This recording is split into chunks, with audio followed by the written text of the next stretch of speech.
کوچبرین عفرینی و خلکن شهبای به ارمانجا شرمزارکرینا تجریدا لدیشی ریبر عبدالله اوجلان دا کتن قادان و بانگا آزادی فیزیکی یا ریبر آپو کرن مش چار گوشیا مش دی چارچوبه یا پینگاوا جه ریبر عبدالله اوجلان را آزادی جی پرزگریکا کرد را چارەسەریya سیاسی به پیشنگتیا تفگرا جوان شورشگر عفرین و شهبای هاتل دارخستن مش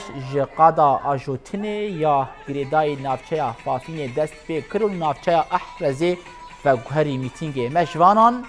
دست نشان کرن که حتی پیکانیا آزادی ریبر عبدالله اوجلان او القادا بن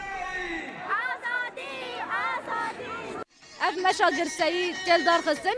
جبو پیشگیریا حمله ریبر اپرا آزادیش پرزگرک را کرد را چارەسەری ایرو به پیشنگتا تفگرا جوان شورشگر و کتا جین جوان تل دارخستن یعنی وکی کوتی زانین اف حمله جهانی که هاتی اعلان کرن جبو آزادی فیزیکی ریبر اپو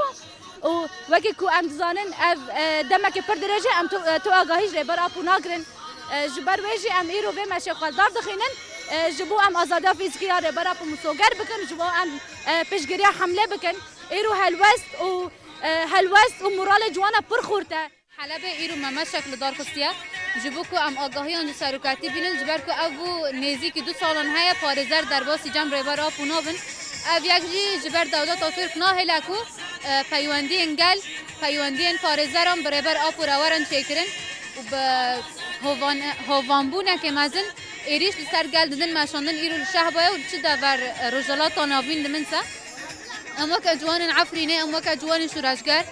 جنین جوان ام خازن آگاهی جریبر آپو بزانبن